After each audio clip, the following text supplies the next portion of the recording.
The interview with Mr. Nicolaos Khovrin Komnenos, the General Secretary of the United Cyprus Republican Party, and its candidate for the Cyprus municipal elections 2024. Question: Mr. General Secretary, from the outset please outline to our readers what the United Cyprus Republican Party's achievements are. Answer: the United Cyprus Republican Party participated in the most important Cyprus presidential elections of 2023 as well as in the Cyprus municipal elections of 2024. UKIP raised before competent authorities in Cyprus more than 30 initiatives. For instance, in April 2024, in view of irregular migration to Cyprus, we have called upon the President of Cyprus to invoke Article 40 of the Regulation EU 2019/1896 and to request technical and operational reinforcement from Frontex. Cyprus Parliament subsequently adopted a similar resolution. In November 2024, we issued a repeated call for referendum on the controversial so-called Great Sea Interconnector project. This call was widely discussed in the Cyprus media. In December 2024, UKIP called for embargo on deep-sea drilling due to environment concerns. Again, this initiative was discussed in the Cyprus media. In January 2025, we have issued a letter of support to the Cyprus police force. Such a letter was published in the various news outlets in Cyprus. In February 2025, we raised alarm over harassment of citizens via traffic cameras. We continue to monitor the situation and already see a reduction of related fines. This year, UKIP called for early elections of the Cyprus president and MPs in the interest of solving Cyprus issue. Our call was published in the media. UKIP protested against criminalization of water consumption. We suggested effective solutions to water supply problems in Cyprus, and we continue to monitor this situation. The leadership of UKIP is participating in monthly Legipalace bi-communal meetings in Nicosia.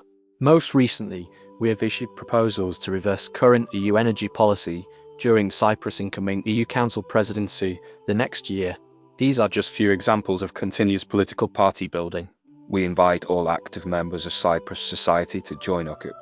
Question: Mr. General Secretary, why do you believe that the history of Byzantine is so important for the modern society in Cyprus? Answer: let me give you example. In my opinion, modern banking capital is the interest that the West accumulated from 2004 to 2012 from those huge funds that were plundered in 2004 from the capital of Constantinople during the so-called Fourth Crusade. Banks are playing an ever-increasing role in our society. After recent restructuring, foreign private and sovereign bankers dominate the economy of Cyprus. To understand what it would mean for our society, the best is to look into the history of Byzantine Republic. Question: Mr. General Secretary, you have just called Byzantine a republic. Why? Answer: Byzantium was not a monarchy as some historians try to describe it. It was a republic, or politia in Greek, a democracy in the purest form. The emperor was a personal agent of people, the guardian of politia.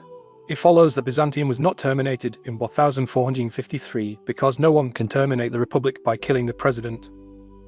No one can terminate the republic by killing the guardian.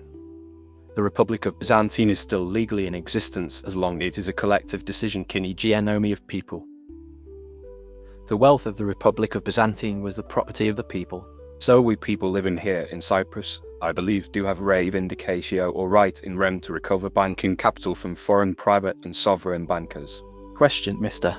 General Secretary, you just made a bold call. Please explain to our readers why it is important to address the issue of domination of banks over our society, or the issue of bankocracy or bankocratia as some call it.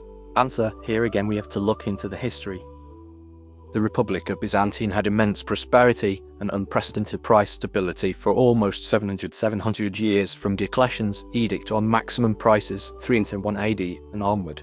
Hagia Sophia, the most sacred Orthodox church, was built during these years of utmost prosperity.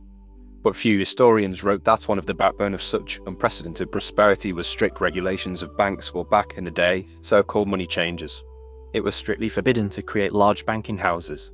There was a rule: a banker of a money-changing house could do his business only personally, literally sitting at a money-changing desk at his shop. He could not act through a representative.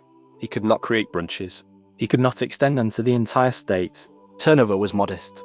The financial market was very competitive. So without going into economic theory, the fact was that unprecedented multi-centuries prosperity of Byzantine was achieved by drastic downsizing of the banks. Question: Mr.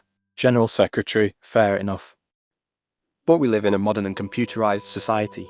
It is unimaginable to eliminate banks from our ordinary life. What is the alternative? Answer: the alternative is on the way, and the name is CBDC, or Central Bank's Digital Currencies. CBDC is well on track to be introduced soon. The other alternative is so-called DeFi or decentralized finance. Last but not least, one would love to see a very competitive money market with CBDC, DeFi, private money, or demurrage currencies. There should be no monopoly in the money market.